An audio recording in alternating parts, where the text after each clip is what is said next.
Ras Mongoloid terbagi atas 3 subras, yaitu 1. Asiatic Mongoloid atau sering disebut ras Asia Utara.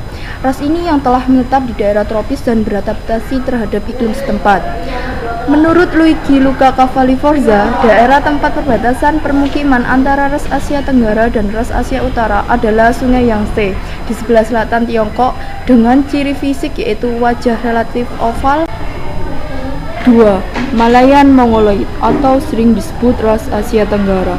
Ras ini telah menyebar di Asia Tenggara, ASEAN, dan bahkan di Pulau Madagaskar lepas pantai Afrika. Dengan ciri fisik yaitu wajah berbentuk cembung seperti perisai, bermata lebar, dan bola mata hitam kecoklat-coklatan. 3. American Mongoloid. American Mongoloid wilayah penyebarannya meliputi penduduk asli benua Amerika Utara dan Selatan, serta orang-orang Eskimo di Amerika Utara sampai penduduk Terra del Fuego di Amerika Selatan.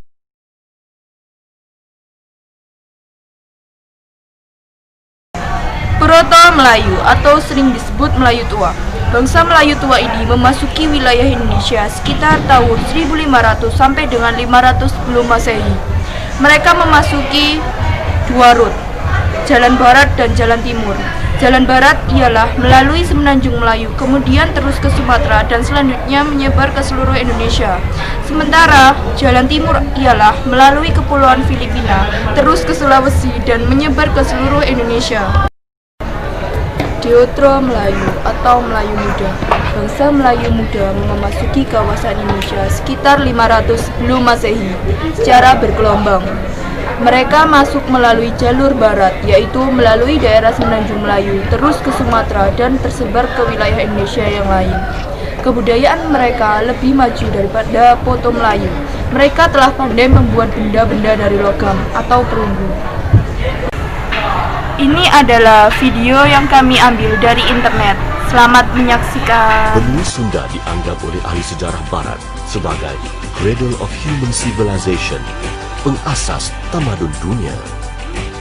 Fenomena tamadun dunia. Fenomena perubahan cuaca dunia, the last glacial maximum atau pembekuan besar berlaku 20.000 tahun dahulu dan menjadi faktor utama penghijrahan manusia dari utara benua Sunda ke bahagian benua Sunda yang lain secara mendadak. Benua Sunda dianggap sebagai pemimpin dunia dalam merintis revolusi Neolitik. Mereka adalah perintis penanam padi pertama di dunia. Lembu liar dijinakkan, dijadikan lembu ternakan. Inovasi itu dimulai di Semenanjung Malaysia, diikuti Sumatera dan Jawa lebih 14.000 tahun dahulu. Penanaman padi bukan setakat untuk dijadikan makanan asasi, sebaliknya telah mencorak satu pelantar, platform, akar kebudayaan dan ketamadunan. Ini merupakan 10.000 tahun lebih awal dari China, India, Mesir dan Palestin. Peradaban di benua Sunda mungkin lebih canggih daripada apa yang kita tafsirkan. Kalau dari zaman Kesultanan Melaka ke zaman sekarang, Malaysia begini moden, bayangkan betapa majunya pembangunan tamadun Melayu yang bermula, berkisar, merumpun dan berakar umbi dalam jangka masa 35.000 tahun. Keanekaragaman bahasa di kalangan etnik Melayu di benua Sunda, majoritinya mempunyai kemiripan tuturan bahasa yang telah melalui beberapa peningkatan. Merangkumi Kepulauan Filipina adalah induk kepada bahasa Melayu. Moyang dan ibunda kaum ini termasuk Austro-Asiatics, Germans atau Jepun kuno. William Humboldt, seorang sarjana berbangsa Jerman, mencipta bidalan Melayu Polynesian. Kemudian pada tahun 1906, William Smith memperkenalkan terminologi Austronesia untuk merangkumi rangkaian bahasa Melayu Polinesia ditutur oleh pelbagai etnik Melayu di alam Melayu Nusantara. Selain itu, beliau juga mengajukan hipotesis bahawa pada masa lampau di daratan Asia terdapat bahasa Austrik yang merupakan nenek moyang bahasa Austronesia dan Austro-Asiatik. Banjir besar berlaku 14.000, 11.000 dan 8.000 tahun lalu. sukar untuk mengandaikan apa yang sebenarnya terjadi puluhan ribu tahun dahulu. Kita hanya boleh membuat teori atas dasar kajian geologi yang hampir tepat. Tragedi banjir adalah suatu fenomena pemanasan global, gempa bumi dan letupan rantaian gunung berapi, Toba, Kerinci, Talang, Krakatoa menjadikan timbunan ais yang ada di kutub utara cair dan mengakibatkan pelanggaran atau pergeseran dasar laut. Banjir besar datang mendadak mengakibatkan tsunami yang dahsyat dalam beberapa siri yang menenggelami dataran rendah di berbagai penjuru dunia dan Pelantar Sunda menghilangkan 1 kilometer dataran Sunda setiap tahun. Pelantar Sunda menjadi lautan, tanah yang tinggi menjadi pulau-pulau yang terpisah, semenanjung Tanah Melayu, Kalimantan, Jawa, Bali dan yang terakhir terpisah ialah Sumatera. Besar kemungkinan nama semenanjung Tanah Melayu terungkap apabila tanah kandung Melayu induk ini, iaitu benua Sunda, terpisah. Pisahan pelantar rangkaian teratas menjajar ke bawah menyerupai anjung, menepati nama semenanjung Tanah Melayu supaya tidak kehilangan nama Tanah Melayu itu. Ketika banjir melanda, terjadilah penghijrahan. Diaspora bangsa dan bahasa Melayu adalah benih yang menyuburkan tamadun Nun Jaw, menyebar ke barat hingga India dan Mesopotamia, ke timur, lalu menghuni kepulauan Pasifik dan ke utara sampai ke China dan Jepun, bahkan terus menyeberang ke Amerika melewati Selat Bering. Ia juga sebagai penggerak utama kepada kewujudan kepelbagaian kelompok-kelompok dan kerabat-kerabat etnik di wilayah ini apabila mereka terpisah akibat banjir besar.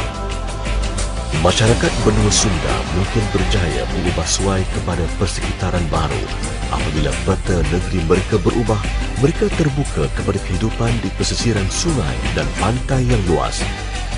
Keadaan malang ini mendorong mereka belajar membina perahu sehingga menjadi pelayar dan pelaut yang pakar dan mahir.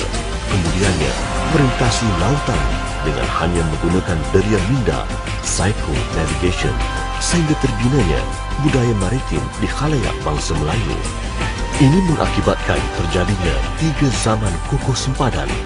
Kukuh sempadan bangsa dan bahasa terjadi 14,000 tahun dahulu atau lebih awal setelah berkisar kurang lebih 50,000 tahun di benua Sunda. Dan apabila terpisah 14,000 tahun dahulu akibat banjir di antara kaum Austronesia Melayu, kukuh sempadan geopolitik kerajaan 14,000 tahun dahulu, zaman kukuh sempadan agama 6,000 hingga 1,000 tahun dahulu. Namun hakikatnya mereka masih serumpun. Namun kerana umat bangsa Austronesia Melayu ini adalah suatu bangsa yang terkuno, penyubur kepada ras-ras bangsa yang lain di dunia dan tiada kedapatan pengaruh Mongoloid dalam mtDNA, juga tidak wajar diklasifikasikan di bawah Australoid kerana bangsa Melayu tertubuh lebih awal dengan jumlah populasi 380 juta, 2% populasi dunia. 3 zaman kukuh sempadan berlaku di benua Sunda mulai mengalami perpisahan benuanya. Pada 5 ras terbesar perlu diberi pengiktirafan satu lagi kelompok ras Melayu atau yang berwarna ciku coklat, brown race. Kewajarannya kerana dari segi warna kulit, bentuk mata, hidung, mulut dan rambut terdapat perbezaan ketara berbanding Mongoloid atau Australoid. Migrasi terjadi dari kawasan kepulauan Asia Tenggara ke dataran Asia. Bahasa Austronesia dan bangsa Melayu bertunas, berakar umbi, merimbun hingga terbina induknya di benua Sunda sebelum berpecah menjadi gugusan kepulauan Melayu. Nusantara kemudiannya menyebar ke Filipina, Taiwan dan utara Asia, kepulauan Pasifik dan seluruh dunia.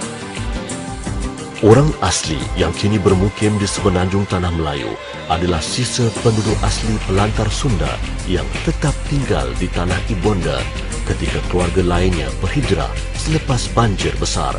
Artinya, migrasi terjadi dari kawasan kepulauan Asia Tenggara ke daratan Asia dan bukan sebaliknya.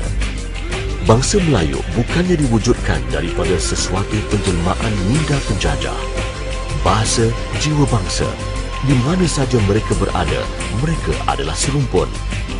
Bahasa Melayu di Nusantara hingga ke Kepulauan Pasifik bukan saja bahasa lingua franca, malah bahasa kepada bangsa Melayu. Nama Melayu bukannya datang dari nama sungai atau nama bukit atau dari kaum Hindu yang berdagang. Tidak terlintaskah kemungkinan sungai, bukit ini mengambil sempena nama Melayu sebagai sanjungan dari bangsa itu sendiri? Bangsa dan bahasa bukan dicipta ubah. Bangsa, bahasa berevolusi melalui penggunaan pertuturan dari generasi ke generasi.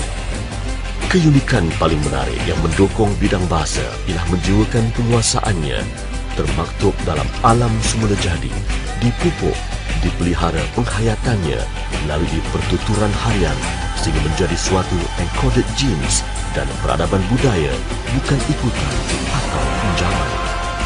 Mana mungkin kalau bahasa dan bangsa Melayu tidak dominan dapat menguasai seluruh alam Melayu, melainkan keseluruhan alam Melayu adalah bangsa Melayu ketika itu. Mana mungkin bahasa Melayu masih ditutur bangsa Melayu Austronesia walaupun terpisah 14,000 tahun di antara mereka, melainkan keseluruhan mereka adalah bangsa Melayu. Pada ringkasan perkembangannya, istilah Melayu Austronesia juga digunakan untuk menyebut suatu komuniti yang berbudaya, keluarga kekerabatan Austronesia serta menuturkan bahasa Melayu Austronesia. Berevolusi bahasa jiwa bangsa walaupun bolehlah diungkapkan sebagai kita sama tapi tak serupa. Dari DNA sebenarnya adalah dari juraian baka yang sama.